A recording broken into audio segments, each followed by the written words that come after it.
Welcome, everyone, to Understanding the Jewish Holidays and Exploring and Celebrating Them in Your Classroom. My name is Judy Marashik, and I'm coming to you from Colorado, where I work with all the Jewish early childhood centers in the Denver-Boulder area. And I'll be your virtual host for this recorded learning session focused on the holiday of Purim. I always like to ease us into these learning sessions on the holidays by having some music to get us in the mood for the particular holiday we're focusing on. This song is called Misha Niknas Adar, and it's a classic song many people sing at Purim about our commandment to increase our joy during the Hebrew month of Adar, which is the month in which Purim occurs. So sit back, take a breath, and enjoy.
So I hope that music helped you to separate from your day's work or whatever it is you're coming from and get in the mood for some learning about the holiday of Purim.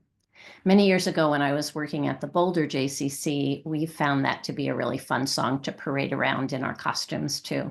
And I always loved teaching it to the children and families, teasing them about how hard and complicated the words were in Hebrew, because it goes Misha, Misha, Misha, Misha. Misha, Misha, Misha, Misha, Misha, Niknas Adar. So it's really a pretty easy song.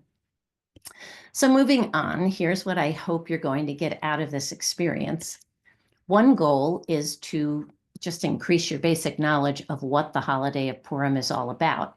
This will hopefully support you in getting to a place of even greater comfort and confidence related to this celebration, even if you are somewhat familiar with it. And this feels particularly important for those of you who didn't grow up with this holiday and are new to working in a Jewish program. We'll also be unearthing and unpacking some of the big ideas that are at the core of Purim, those messages that are kind of underneath the surface that have potential for deeper investigation with children and families. And I hope that by learning more about the holiday and the underlying big ideas, that you'll make some kind of personal connection to some of those underlying messages, that they'll speak to you. They're very universal, and doing that can really help you feel more authentic in helping children and families make connections to them. The final goal is that hopefully you'll come away inspired with some new possibilities as you begin to plan curriculum experiences for the children and families with whom you work. I'll be sharing many possible directions you might take your curriculum, and I do always like to clarify that it's not with an expectation that you should plug all these ideas into your schedule and follow every big underlying idea in any given year. My hope is that you'll be listening with your group of children in mind and find a few things that resonate that you could experiment with this year. I really, truly believe that in order to plan meaningful curriculum experiences for the Jewish holidays for children and families, the first step is what we're doing right here. You need to engage in some learning yourself, even if you're already familiar with the holiday. We want to provide experiences that make the rituals associated with the holiday really come alive in your classroom to help build those positive memories and associations for the children. And the more you know, and the more you make a personal connection to those underlying messages, the better you can make that happen. For those of you with lots of experience and knowledge about Purim, I do encourage you to continue doing further research until you encounter something new. It can really help to keep things fresh, and that way you don't end up on automatic in your planning. And aren't we so lucky that there really is always something new about any holiday or ritual to learn? So let's do some of that learning to both up your knowledge and begin to lay the groundwork for some creative thinking. The first thing to know is that Purim is a super fun and festive holiday where we are celebrating the turn of events that resulted in the survival of the Jewish people when they thought they were all going to be destroyed. It occurs on the 14th day of the Hebrew month of Adar, and that usually falls near the end of February, sometimes in early March. The story behind this celebration can be found in the Hebrew Bible in the book of Esther. It's also known as the Scroll of Esther or the Megillah. The Megillah is a scroll that's wound up on one roller. It usually is contained in a very ornamental casing, and the parchment that recounts the story that the holiday is based on is pulled out to one side, as you can see in that image on the slide. The main characters in the story are King Ahasuerus, Esther, Mordecai, Vashti, and the villain, Haman, or in Hebrew, Haman. Even if you've been working in Jewish early childhood and have experienced Purim in an ECE setting, I find that people are not always aware of the actual story recounted in the Megillah, since we simplify it so much for young children. So here it is in a nutshell. It takes place in the Persian capital of Shushan in ancient times when the Jews were dispersed and under the rule of the Persian king. The story begins when their leader, King Ahasuerus, is throwing one of his lavish, decadent, endlessly long parties that he was known for. After this wild banquet had gone on for a whole week and everyone had had lots to drink, he sends a message to his wife, Queen Vashti, commanding her to come and entertain his guests and show off her beauty. Well, she's hosting her own banquet for the women, and she does something kind of unheard of for the times. She actually refuses the king and says, no, she isn't going to come. And it is not taken well. The king's ministers advise him to replace her, and he takes their advice. As this leaves him without a queen, it's determined that a contest will be held so the king can pick a new queen. The king's guards gather all the young women in the land and bring them to the palace so he can choose his favorite. At this time in Shushan, there lived a Jewish man named Mordecai, who had adopted and raised his young cousin after she was orphaned. Be aware that in some of the books you read or stories you hear telling versions of the story, he's sometimes referred to as her uncle, maybe because he was so much older. Her Hebrew name was Hadassah, but in Persia they just called her Esther. Esther was one of the young women taken to the palace. Mordecai told her not to divulge the fact that she was Jewish, so she kept it hidden. An interesting fact is that one of the translations for her Hebrew name, Hadassah, is actually the word hidden. At the palace, everyone was smitten with not only Esther's beauty, but also with how kind and humble she was, and that included the king, who ended up choosing her to be his new queen. As she embarked on her new life with him, she continued to keep her Jewish faith hidden.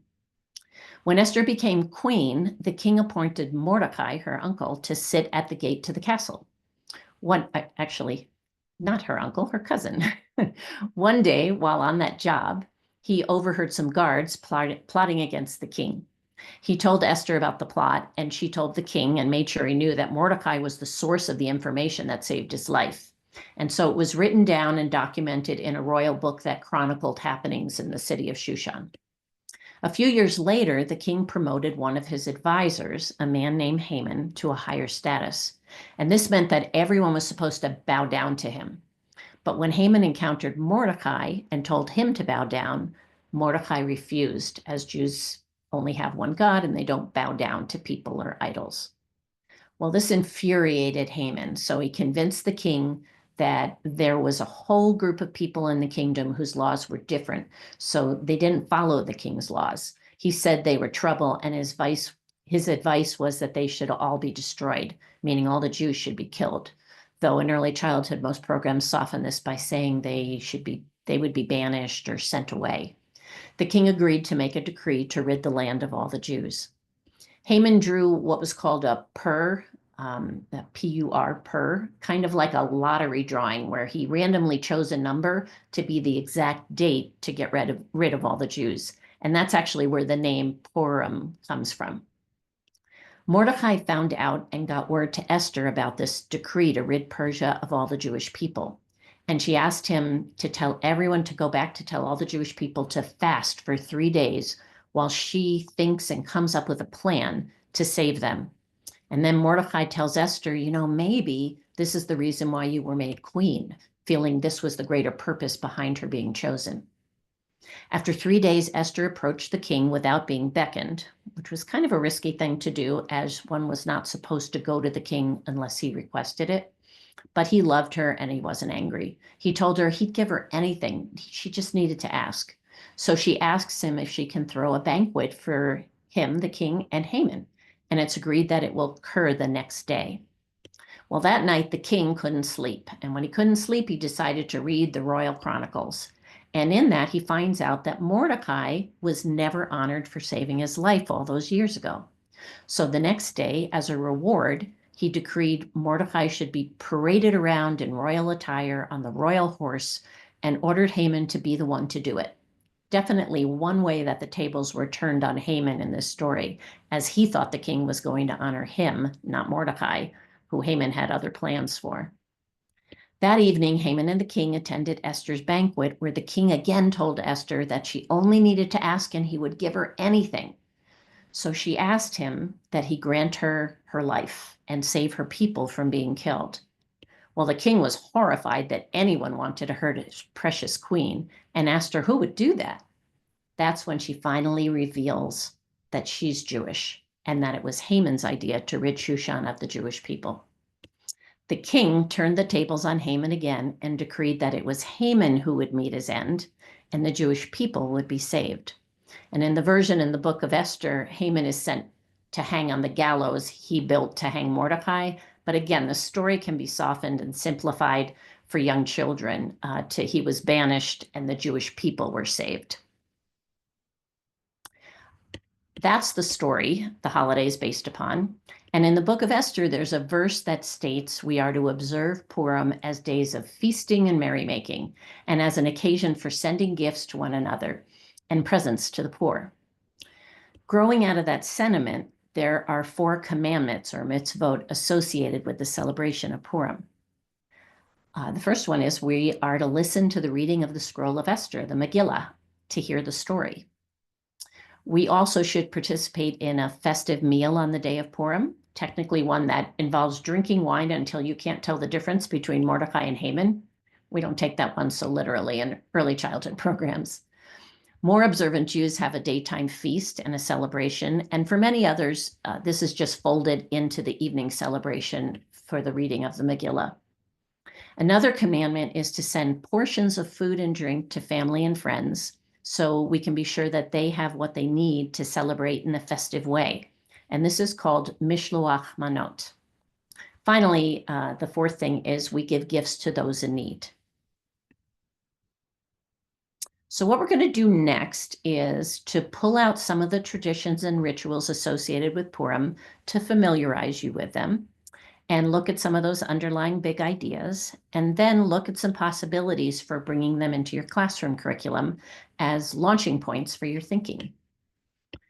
The first tradition is that of listening to the reading of the scroll of Esther, the Megillah, which retells the story. Storytelling is such a rich part of Jewish tradition. It helps us to pass history and traditions and values down from generation to generation. And Purim provides a great example of this. It's traditional in synagogues to read the Megillah twice on Purim. It's read once during the day and once in the evening. And there's noisemakers called groggers. They're sounded whenever Haman's name is read. Haman is the villain of the story, and he's basically a representation of all that's evil, and we want to drown him out with all the noise. People dress in costumes and wear masks for the readings, and there are several interpretations of why we do this. One is that it adds to the festive carnival atmosphere of the holiday, and another is that it plays to the theme of hidden identities, like Esther's, whose true identity was hidden throughout much of the story. In many synagogues and Jewish communities throughout the world, Purim spiels, which is just a Yiddish word for plays, are performed, and they comically take the general Purim storyline with lots of liberties and adapt it to the theme and characters of something that's happening in popular culture. Like this year, I guarantee there'll be a lot on with a theme of Wicked. Other years, they've been Hamilton or Harry Potter or so on. They're usually raucous and fun, and the use of groggers, booing, and foot stomping occur every time Haman's name is mentioned to drown him out. On Purim, costume-clad children attend child-friendly versions of Purim spiels, followed by Purim carnivals filled with games and prizes and treats. In the actual story of Purim, as you've heard, there is a lot of talk about killing. And as I mentioned in the early childhood version, most of us choose to substitute words like banished or sent away in places where there's any mention of killing or hanging. We don't want to be scaring children with the story. It's fine to adapt it in ways that make it appropriate for younger children. And you'll want to find out how your school adapts the story to be consistent in the version that you tell. The important part is passing along the essence of the tale and the underlying messages, as well as maintaining a really playful and joyous atmosphere for this holiday celebration. It's not about retelling it with word-to-word accuracy. In terms of curriculum related to retelling the story, we have so many avenues for doing that. There's many books you can read that tell the story of what happened. I do always suggest that you read them in advance and see if you need to make any adaptations to the language and make sure the illustrations work for your children. You can engage in oral storytelling to familiarize children with the story and make it your own, simplifying it wherever necessary. It allows you to have a lot more control over the version you tell. And storytelling can be accomplished in a myriad of ways and with different kinds of props. You can use puppets to tell it, or felt stories or story stones. You can create small worlds with figures to represent the characters. We want to make the story come alive and offer it in many different ways. Once children are familiar with the storyline, then they can also engage in independently retelling it with the props and dramatically act it out with their bodies. You may want to have them illustrate a scroll of their own that retells the story in Megillah form. And if you have access to an actual Megillah, it's wonderful for children to actually see a real one. Many people engage children in creating a backdrop for the story using large cardboard boxes to build a castle or painting murals of one, or whatever direction you go, have fun with it and give children lots of real images of castles and palaces for inspiration. Dramatically acting out the story in Purim spiels is always fun. When I was directing a program, we always built up to having a Purim spiel for the children and families that some of the teachers and I wrote, and we performed at our family holiday gathering. It took on the theme of something the children were really into that year. They were always also turned into musicals, adapting our favorite Purim songs into the story so everyone could sing along throughout the play. This one pictured on the slide was a year when our pre-K class was completely enamored with the Magic School Bus books. So Miss Frizzle, who's the main character in those books, narrated the play, which took place under the sea, where Esther was a mermaid and Haman was a shark, and Miss Frizzle had a lot of interesting scientific facts to share about the ocean. Those plays were always a great source of joy and a highlight of the year for the families. There are lots of aspects of the story, like the ritual of the noise making, that lend themselves to curriculum experiences. And I'd like to challenge you to expand your thinking around the activities that you plan. The challenge is to stretch yourself to move beyond the automatic of just plugging in craft activities and expand your thinking to ways in which you can actively engage the children's minds and creativity in more meaningful experiences. And here's just a few examples to get you thinking. It's always fun for children to make groggers for making noise to drown out Haman during the storytelling. That happens in every Jewish early childhood program. So think about expanding beyond just filling folded paper plates or cardboard tubes with beans. That's what a lot of people do to make groggers. And in the picture on the slide is an example of how we expanded that one time. After learning the story of Purim, I engaged children in some experimentation and some predicting about which types of containers and materials might make the loudest sound. Containers made out of plastic and metal and cardboard were all provided, along with a variety of soft and hard materials to put into them. And after experimenting with all different combinations, children determined together which would make the best grogger for them to drown out Haman's name. And then this expanded into playing around with using sound to help tell the story, thinking about, well, what sound might best represent Esther or Mordecai or the king? It turned into such a richer experience than just an activity one day of filling tubes with beans. The grogger tree in the picture on the slide was an ongoing investigation at another school where they were exploring sound making. And they engaged the children during Purim in experimenting with sounds, and the materials all went up on the tree. And it continued long after Purim was over, adding different sound making materials, and it became this musical tree. And calling it the Grogger tree allowed for ongoing opportunities to remember back to the Purim story and why they had been exploring the different sounds that materials make in the first place. Another example of expanding beyond the usual relates to creating puppets to tell the story. You might be tempted to print out the pre-made drawings of characters that are easily found online and have children color them, but I really encourage you not to do that, as there is so much more children are capable of. After reading books and exploring other illustrators' ideas of what each character looked like, encourage children to use their own imagination to create their own representations of each character. What color hair do you think Esther had, and what did their crowns look like? How will we know that this one is Haman, this one is Mordecai, and this one is the king? What type of expressions do you think their character should have on their face? All right, these are all some kinds of questions you could pose to children to get them thinking about the details. As I often mention in these holiday sessions, think about just slowing down the process rather than just plugging one activity after another into your schedule. You may want to start by having some small group conversations with children to open up their thinking. Having small group conversations is such a powerful tool that we as early educators have in our toolbox. Working in small groups gives us such an opportunity to slow things down and really connect with children by being able to observe and listen without having to manage everything else going on in the full classroom. And when one teacher takes a small group, it inherently means that the other teacher or teachers also have a smaller group in the classroom, opening up opportunities. Having conversations with just a small group of children allows us to gain so much insight into what they know about the world and how it works, where they have misconceptions, and what their theories and ideas are. Maybe you want to go deeper than just drowning out Haman with noise and have children try to figure out why someone would be so mean in the first place. It might grow out of a child even asking, why is Haman so mean?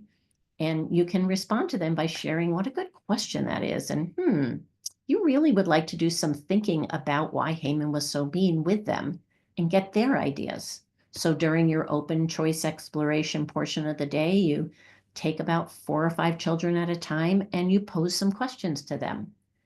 Why do they think sometimes people act mean? Has anyone ever been mean to you? How did that make you feel? Have you ever done something or said something that was kind of mean? Why do you think you did that? How did it feel? How do you think the other person felt? You may not ask all those questions, but these are just some possibilities. Ultimately, you get back to what are their ideas and theories about why Haman was so mean. You might bring some key things that came up in the small group conversations to the larger group, sharing some of the ideas that surfaced in the different groups. Maybe children thought he's mean because nobody's ever nice to him. And you end up discussing what could happen in the story if people were nicer to him. You can invite any children who are interested to help write and illustrate an alternative Purim story about how Esther helps Haman to become a nicer person, giving the story a new ending, turning the tables on the story. This would not be a one-day activity, but an ongoing experience over some time, engaging those children who are interested, and the result could be shared with all the children and families. This is just one example of how small group conversations can lead into some deeper curriculum experiences. It requires slowing things down and being responsive to children's ideas. All right. I'm not sure if I mentioned in here when I was talking about the puppets, I did want to mention that the picture that it leads to is from a JCC where the children did a lot of learning about the story, and then they did create their own representations through collaging and open-ended materials, and then those could be used to tell the story. So while retelling the story is a big part of the celebration, there is so much potential in thinking together with your team about the big ideas that underlie the story, how they're expressed by our customs, and where there are possibilities for deeper investigations with the children. These questions on the slide come from a really thought-provoking article and are so aligned with what I hope to encourage you to be thinking about. The article is hyperlinked on the slide if you access the slide deck. As early childhood educators, we always want to be on the lookout for opportunities for inquiry-based learning and meaningful investigations with the children. That's really where real learning happens.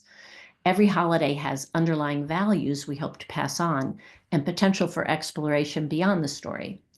I put the pictures of some Hamantaschen, that's a Purim treat that I'm sure you will all be cooking and eating around the holiday. And I put some different traditional Purim pastries in a picture below. Those are traditional Iraqi pastries eaten by Iraqi Jews, most of whom were forced to leave Iraq when Israel was established. And I hyperlinked on the slide the story of a granddaughter who kept her grandmother's Purim Iraqi food traditions alive, and the recipes for the cheese pies called sambusak. For those who are interested, they really look delicious. Maybe you and your children are really into baking. They love to cook, and so you make some of these cheese pies, this sambusak, with your class, learning that people in a place far away cook these at Purim instead of Hamantaschen, which sparks some curiosity about exploring Purim treats eaten all around the world. What do the children think? Do other people eat different things besides Hamantaschen and sambusak? You and the children could do some research to learn about all the different foods people all over the world eat on Purim and bake as many as possible. You could also invite families to share recipes that have been passed down in their families. Maybe it culminates in making a recipe book for the families illustrated by the children, which is such a lovely way of reinforcing both the diversity of the Jewish experience and how traditions are handed down from generation to generation. The Purim story has many underlying big ideas and values that have potential to explore more deeply with children and families. Both Esther and Vashti are strong models of courageous women. The concept of having courage and being brave have great potential for investigation, and it's so nice to have strong female models. Bravery is a concept many of you may have focused on during Hanukkah in relationship to the Maccabees, and you can just build on that during Purim. It's a theme that goes through a lot of our holidays. Other concepts with potential to explore are that of hidden and revealed, and the whole topsy-turvy element of the story turning everything on its head. So let's take a deeper look at each of those. Courage is a character trait we want to encourage in children, and in Judaism, we refer to it as ometz lev. Lev is the Hebrew word for heart, and ometz lev means having courage of the heart, finding courage in the face of a challenge, being brave. With the older children, the Purim story can lead to small group conversations around what it means to be brave and remembering how Judah Maccabee had Ometz Lev. Do they know anyone else who's brave? Can they think of a time when they were? I once had this interesting conversation with a small group of pre-K children around Purim, starting with posing the question of what they thought it meant to be brave. Oops. So Juniper was really confident when I asked the question, and she blurted out right away, "It means you are never scared." And then, wise beyond her years, Zahava thought about it for a moment, and she said, I think it's when you are afraid and you do it anyway. And this led into so much rich conversation of when they had been brave and scared and did it anyway. And when Vashti and Esther had Ometz Lev in the Purim story, you can follow up with the conversations by inviting children to represent their ideas through the expressive languages like drawing or painting or clay, posing questions like, what does it look like to be brave? Can you paint a picture of you having Ometz Lev?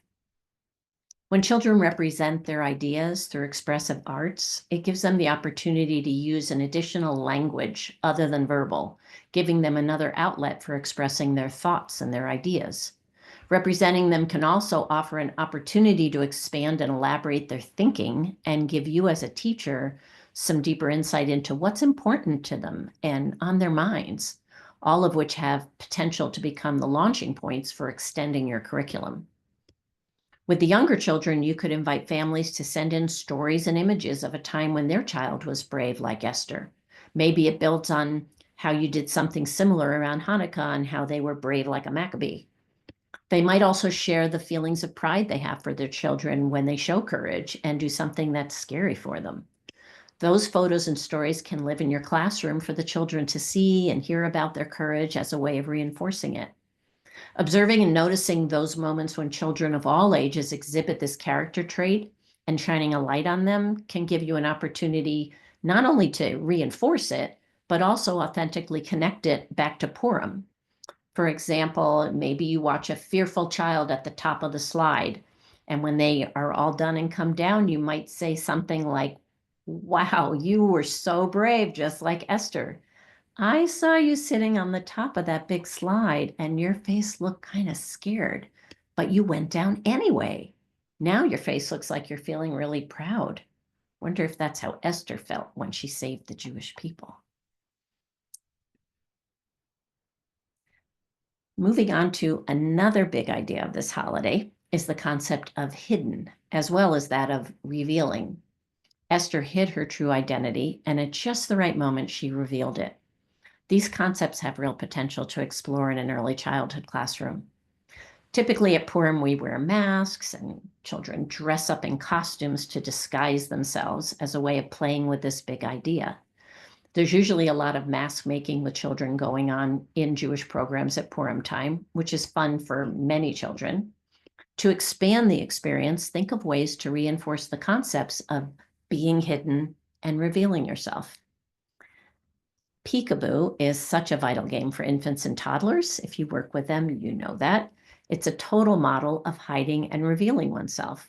Maybe this is a time to bring out those big cardboard boxes with peekaboo openings for them to hide and reveal themselves. And you can also hide photos of them under flaps or maybe photos of their families, and pick up the flaps, whether they're paper flaps or little plastic ones like you see from the top of wipe containers in the picture. And they can practice playing with hiding and revealing themselves. It's a different way to work on that concept. For those youngest children, it is not an expectation that they learn all about how Esther hid her identity and revealed herself at just the right moment. But in documenting the children's exploration with the concept, you can share with families that Purim is celebrated with lots of disguising and hiding and revealing ourselves as a way of honoring Esther's role in the story of Purim, how she did hide her identity and then revealed it at just the right time. And children are playing with that concept of hiding and revealing themselves through peekaboo games. Not to mention, peekaboo brings so much joy to the children, and increasing our joy is also a part of the Purim experience. With like 2-year-olds or 3-year-olds, maybe you make a book called The Butterfly Classes Hidden and Revealed at Purim. And it has photos of each child with a mask they made, a photo of them wearing it on one page. And then they reveal themselves on the next without the mask. And maybe you have pictures of them. Another way to do this might be to have masked pictures of them on the wall where children can reach them. And it's a flap. And when you lift it, it reveals who the child really is. And the children can play guessing games with them. With these younger children, you could also ask families to share stories about their child, perhaps stories of who their child is behind those adorable faces, asking them to share some vignettes about their child and who they are when they're not at school, things we might not know about them, perhaps stories that reveal their essence. If the stories are accompanied by photos, it could make for an amazing piece of documentation as well as an opportunity to build community as families learn more about each child in the classroom community. With the 3 to 5-year-olds, you might choose to go even deeper with this concept and work on revealing children's identities, not only through the perspective of their families, but also their friends, their teachers, and themselves. It could be a way to explore a big idea of Purim in an authentic way while also highlighting and appreciating the uniqueness of each child and helping them to feel seen. What might it look like to create identity boards with the children and families or build on them if that's something you already do? I know from my teaching and directing experience, there were so many children who presented differently at home and at school. You may have this experience as well. Some were so quiet and serious at school, and then we'd hear about how they were such chatterboxes or so rambunctious at home. There's so much that families know about their children that might be hidden to us as educators. And maybe there are aspects of their children that we see at school, but are somewhat hidden to the families. There's real possibility for revealing the essence and identity of each child over time. What might it look like to share this big idea of Purim, of revealing what's hidden, and invite parents and other family members, grandparents, aunts and uncles, other children, teachers, to all choose an image that best represents that child to them? Maybe they could write or tell a story of why they chose it, or maybe draw a picture of something unique about that child, revealing and making visible the full picture of each individual child that might be hidden to some. It could be a long-term extended project throughout the year, resulting in ultimately revealing the many sides of each individual child. Could be a display on the wall that has a place where you start with children's self-portraits. Maybe they draw them, or maybe they create them with loose parts, whatever seems best to you. And beside each child's portrait is space where other images will go. Or maybe instead it's a book for each child. Perhaps each new edition has a cloth or a paper that you flip up to reveal what's hidden. Just some thoughts to get your wheels turning about possibilities for going deeper with this big idea.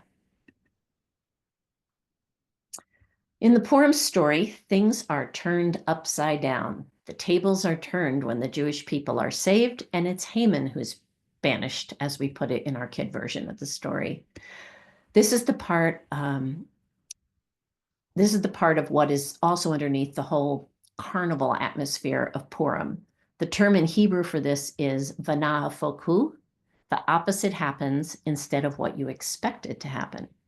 Some schools have different fun dress-up days leading up to the holiday, things that are kind of topsy-turvy, like coming to school in your pajamas or reversing the daily schedule, eating lunch at snack time and snack at lunch, and so on. It can be fun, especially for the older children, to play with this concept, ridiculously reversing things and thinking of what would be topsy-turvy. Maybe they make their own book with examples they can think of that are topsy-turvy and illustrate it with drawings or photographs. You might start by reading a book to help them get the whole idea of the opposite concept here. Something like the topsy-turvies, who do everything backwards and opposite, like eating breakfast at night and eating under the table instead of on top of it. Maybe generate some of the children's ideas over the course of a few days, adding to the list each day as they come in with new ideas that they've come up with. You could make it a ritual to read them off at your class meeting each day, adding all those new ones they bring in, before introducing the idea of turning them into your own topsy-turvy Purim book. The children could draw illustrations, or even they could take photographs with some children posing to create the silliness that they came up with. And maybe things like, walking backwards to go to the bathroom, or putting their jackets on backwards with the zipper in the back, or putting mittens on their feet, or making hamantaschen that are round. And they could pose in those pictures, and other children could take the photographs. Or children could each choose one idea to illustrate by drawing a picture. There are lots of possibilities of how it could play out. I think it's important to remember, though, where the tradition comes from, so you can tie it back when there's a meaningful way to do that. Perhaps in communicating to families about a day leading up to Purim where everyone should come to school in their pajamas, you share that the reason you're having pajama day is that in the Purim story, things are turned on their heads. So you're playing with that concept of topsy-turvy, which is why you're having that silly day of children and teachers coming to school in their nighttime attire. So I briefly mentioned earlier the food that is most associated with this holiday. It's a triangular pastry called hamantaschen. And in Yiddish, it translates to Haman's pockets. And it's a little pocket pastry with filling. In Hebrew, the word hamantaschen literally translates to weaken Haman, since tash means weaken. So it helps us celebrate the weakening of Haman's power over the Jewish people. In Israel, they're also called Oznei Haman, which means Haman's ears, though I don't think Haman really had pointy ears. No matter what you call them, they are fun to make, and they're a delicious treat to eat. The traditional filling is a sweet poppy seed mixture, but you can totally get creative using different flavored jams and chocolate. Some people even make savory flavored ones. Cooking with children is always such a joyful experience, and hamantaschen is so easy to make. Even young toddlers can help with the steps. So baking hamantaschen is something you will probably want to do with your children. Be prepared to have some uniquely shaped triangles in the child-made ones, and that's all good. To make them, you make up some dough, and then you roll it out and stamp circle shapes. And if you don't have a circle cookie cutter, the rim of a small drinking glass or a cup works fine. Then you put a scoop of filling in the middle of each circle, and you fold and pinch the edges to form a triangle. I always found that practicing and rolling the rolling, the stamping, and the folding with Play-Doh can give children some experience with steps before actually making them. Or you might want to make them out of clay and let them harden and make some clay hamantaschen too. As I mentioned earlier, one of the commandments for the holiday is the custom of giving baskets with food in them. On the day of Purim, we're supposed to send at least one container of goodies to friends or family, so they have what they need to celebrate the holiday. You may hear people referring to them as shalach manot or mishloach manot. They're just two slightly different names for the same thing. Shalach manot must contain at least two different, no preparation needed, ready to eat food or drink items. They're usually, baskets are usually filled with, or bags are filled with fruit and other snack foods. Some have wine, and of course, hamantaschen. Sometimes they'll also have other items like grogers in them. The other custom related to giving for this holiday is to care for those less fortunate by giving food or money to at least two people who are struggling and in need of help. Creating shalach manot baskets is a common activity in Jewish early childhood. And as always, I really encourage you to think about ways you might deepen the experience to be as meaningful as possible. Most schools have some traditions where items are ordered or requested from families to contribute in order to assemble the packages. Child-made hamantaschen is always a nice addition to the contents as well. This is one example of expanding the experience of shalach manot from a school I worked with many years ago. The first thing we did was to do some learning about Purim as a staff, uncovering some of the big ideas. And in the process, a very experienced, wonderful teacher, she had this aha moment regarding the practice of shalach manot as we went deeper to why we actually give the gifts. After all her years of teaching in Jewish ECE, she realized that she'd never really done anything meaningful with the tradition. She told me, every year we assign items for each family to send in, and on the day before Purim, we staple paper plates into triangles, and in assembly line fashion, we fill them with goodies. And then children carry them out to the car on Purim, and by the time they get home, they've eaten them as a snack. And it was the way it had always been done at her school, and it just never occurred to anyone to do it differently. But as a result of slowing down this process, starting with some learning, she and I worked together to bring a different experience to the children, one that really got at the idea of giving to those we care about. It started with small group conversations, as it often does. And, we ask questions like, who are the people we know and care about in our lives? And what might a gift be that we could give them that would put a smile on their face so they know we care? And how might it feel for them to get a gift from us? And how might it feel to give one? And this led to a large group conversation as Purim approached about the tradition of Shalach Manot. And we generated a list of people in their lives they might like to give a container of goodies to. And they came up with a whole list. They mentioned friends and cousins and grandparents, the janitor at school who they really loved to clean their room. And the next step was to have conversations about the containers and how we might make them. I brought in a basket with pieces of material and foam and cardboard, tape, ribbon, all sorts of open-ended materials. And we solicited children's ideas of what the necessary design features of the container should be, given what they were going to hold. And the children determined that it had to have sides all around so it would hold the things in, and it definitely had to have a bottom. Maybe it could have a top, and maybe it could have a handle, but you didn't have to. But for sure, it had to look like a present and be special and beautiful. And then the children busied themselves sketching blueprints of their design ideas before they began to even pick out materials and assemble them. As the work went on, children shared with their teacher that they had materials at home to contribute too. And so the children helped to write a note to families inviting them to gift recyclables to the classroom.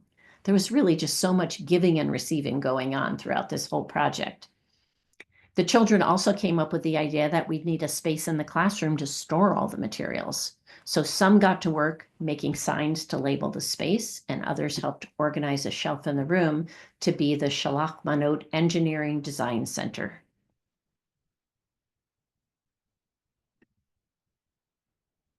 Children had a myriad of unique ideas for their designs. Some made elaborate containers, and some had tops and secret elements to surprise the receivers of the gifts, as they thought they would bring extra joy to them. There were so many benefits of slowing the process down and allowing children have time to think and to have more control over the project.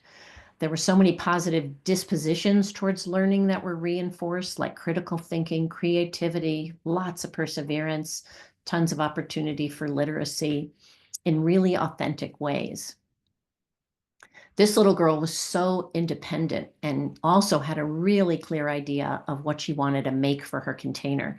She really wanted it to be deep so it would fit lots of goodies, but none of the materials fit the bill by the time she got to choose.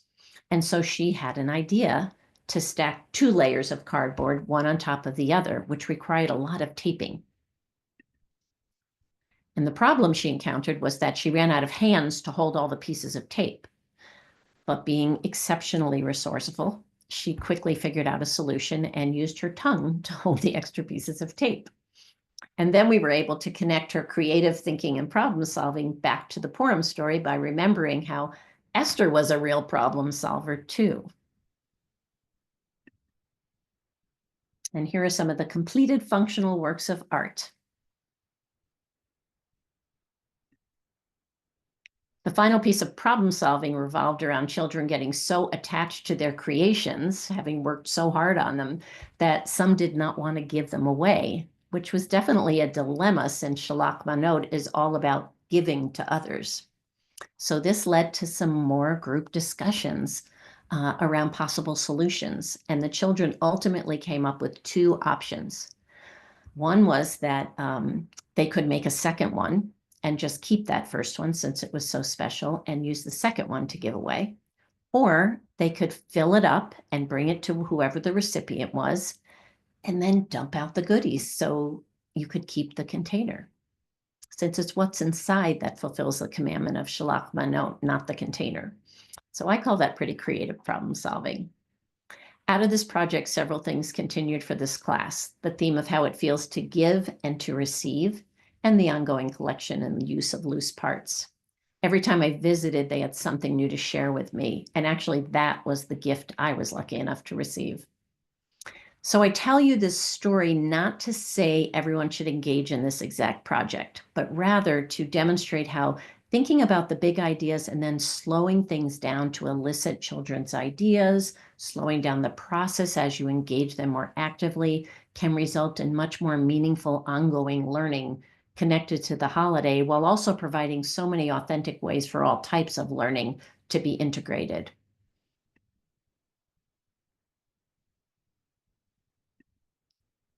So one final big idea, and it's a major one for this holiday, is Misha Niknas Adar, the song we heard at the start. During this Hebrew month of Adar, where Purim falls, we are required to increase our joy. Now, I don't think that means that we are commanded to be happy all the time, but rather that it's time when we should pay attention to all the moments of joy in our lives and appreciate them. Whether it's the joy that comes on the face of a 4-year-old wearing their favorite costume for Purim, or the joy you feel as the seasons begin to change and the long winter's coming to an end. The concept of joy, what it is, what it feels like, what brings it to us and to others, all have so much potential to explore with young children and their families. What might it be like to visibly document all the joy you witness and feel at school and engage families to contribute images of the joy experienced by children at home? Throughout the month of Adar, could a wall in your classroom or in your school literally document the increasing joy felt and tuned into throughout the month? No matter what age you work with, you could share with your family some information about this commandment of increasing our joy in the Hebrew month of Adar, which begins 2 weeks before Purim arrives. Let families know that you're taking extra care to notice and capture moments of joy, big and small, experienced at school, and are posting images on a wall of increasing joy. And that you would love to partner with them to also get images of joy their children feel and express at home, so you can make the commandment of increasing our joy visible to everyone. Invite them to send in or bring in pictures and add them to the wall. Maybe it's lines of wire or string with clothespins or other clips to hold the pictures where anyone can just add them. It could take so many different forms. I'm just trying to get you thinking of possibilities.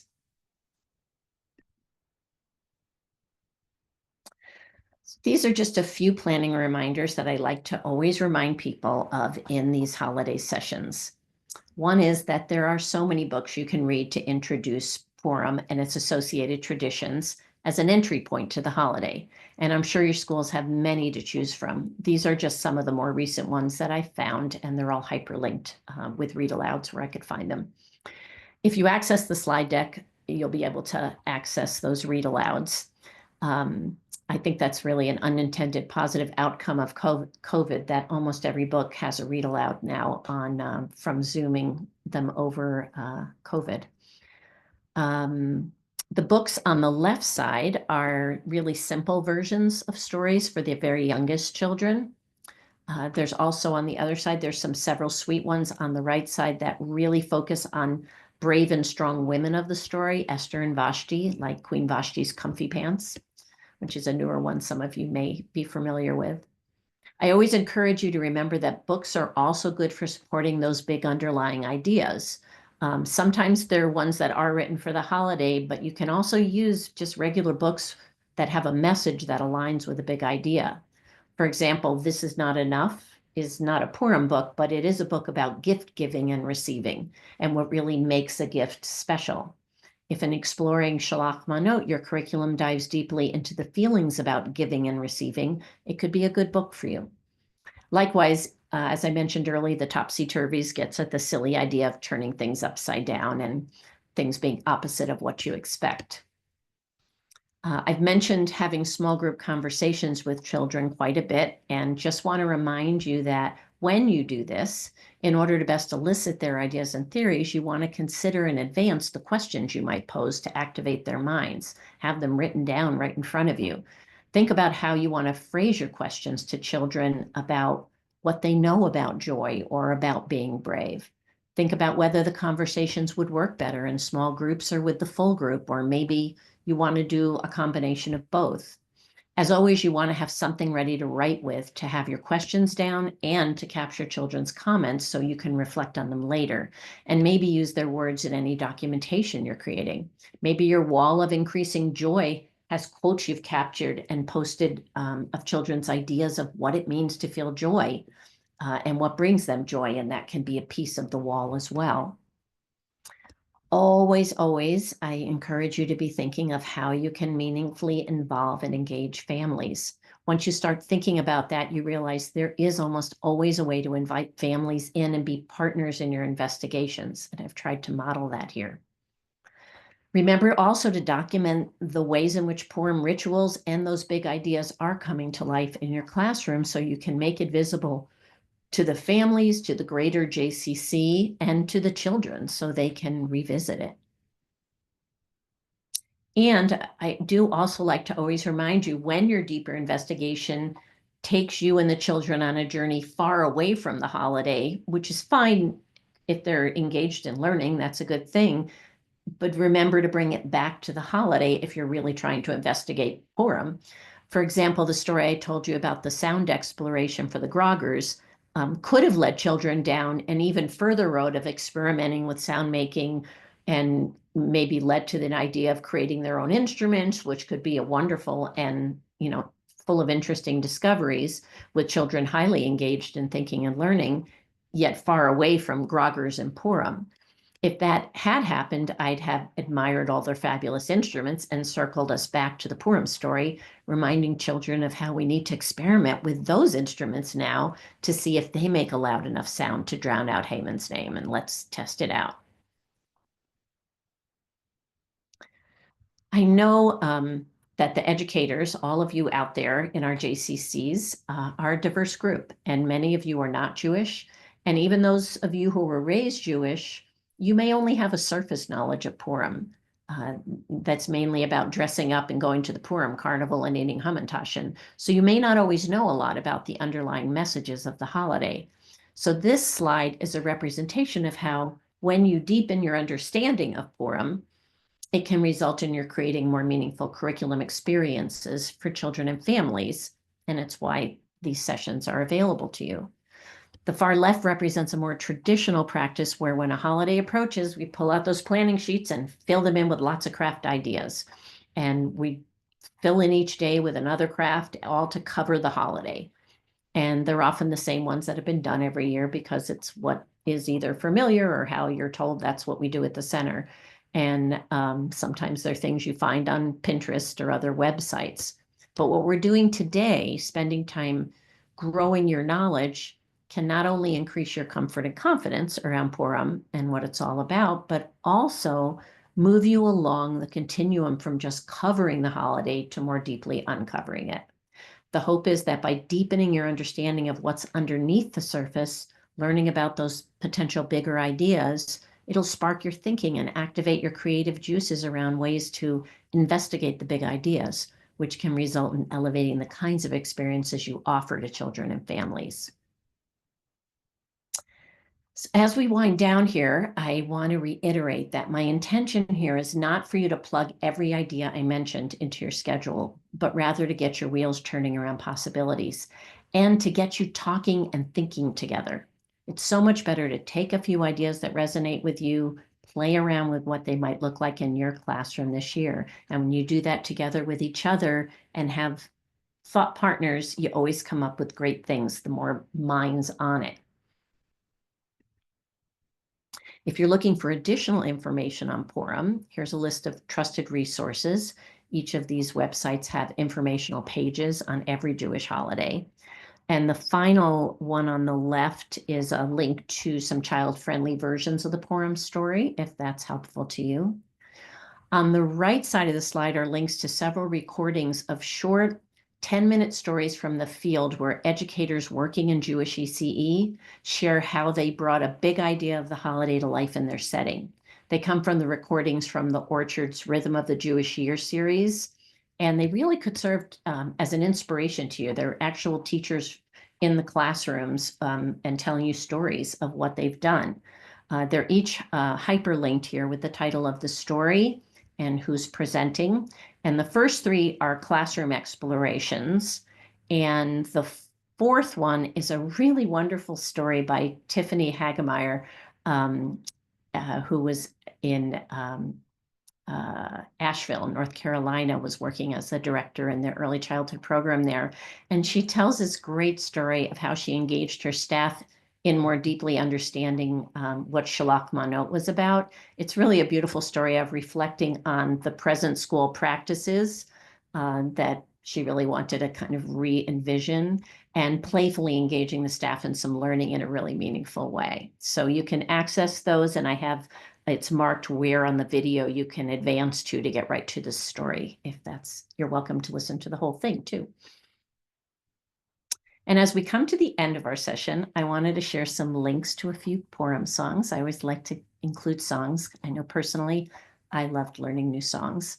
And some of these are classics. If you've been working in programs, you probably already know them. My Hat It Has Three Corners, or in Hebrew, La Kova Sheli, is always a fun one. It's a simple song about a three-cornered hat, which is what Haman supposedly wore. I always loved singing this one with the children, and once they really knew it, having them choose a word for me to leave out and substitute just a hum and not say the word. You gradually take out all the keywords of my, hat, three, and corners. And it's so easy to mess up and make mistakes, which gets everybody laughing and brings so much joy, which is part of what the holiday is about. The recording here that I linked just has a model of singing the song in English and Hebrew and taking out a couple of the words. We just did them one at a time until there were very few words left in the song. And it does have hand motions. For those of you who aren't familiar, it just goes, my hat, it has three corners. Three corners has my hat. And if it hadn't three corners, it would not be my hat. And in Hebrew, it's a little different because of the order of the words is different. So it goes, La kova sheli, shalosh pinot, shalosh pinot, la kova sheli, ve'im lo hayu lo shalosh pinot, lo hayaze la kova sheli. I also put, some people have trouble saying the king's name. King Achashverosh is kind of a tough word. And so if you're having trouble remembering how to pronounce it, the chorus of a silly king song can help you out. The chorus just goes, Achashverosh, Achashverosh, Achashverosh. It's a song by Jackie Citronbaum that I learned way back when I was directing. I listened to her version many years later and realized I had totally changed the tune of it. I did record my version, but you can Google the original too. And it tells us at the very beginning of Vashti and her refusing the king. And the chorus comes up and keeps singing his name. And I'll send you off with a classic Purim song that you'll all probably be singing and hearing, Chag Purim. Chag is Hebrew for holiday or festival. And this version gives you a window into children and families throughout Israel celebrating Purim. There's lots of varying English translations of it. This is just one version. Your school may have some different words they use. I want to thank you so much for joining me. Wish you lots of joy as you plan for this festive holiday. And I'll leave you with Chag Purim. Happy planning. חג פורים, חג פורים, חג גדול ליהודים, מסכות, רשנים, זמירות ריקודים. הבה נריסה רש רש רש, הבה נריסה רש רש רש, הבה נריסה רש רש רש, בהרשנים. חג פורים, holiday for you and a great holiday. Shake your grogger, shake, shake, shake. Shake your grogger, shake, shake, shake. Shake your grogger, shake, shake, shake. Happy Purim Day.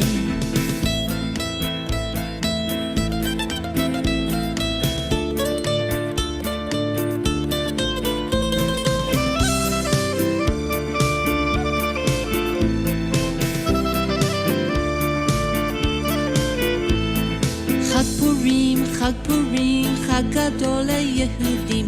Masechot, Rashanim, Zmirot, Rikudim. Havan Risha, Rash, Rash, Rash. Havan Risha, Rash, Rash, Rash. Havan Risha, Rash, Rash, Rash. Ba'arashanim. Chag Purim, holiday for you and me. Clap your hands, sing and dance, a great holiday. Shake your grogger, shake, shake, shake. Shake your grogger, shake, shake, shake. Shake your grogger, shake, shake, shake. Happy Purim Day. Havan Risha, Rash, Rash, Rash. Havan Risha, Rash, Rash, Rash. Havan Risha, Rash, Rash, Rash. Ba'arashanim. Happy planning, everybody.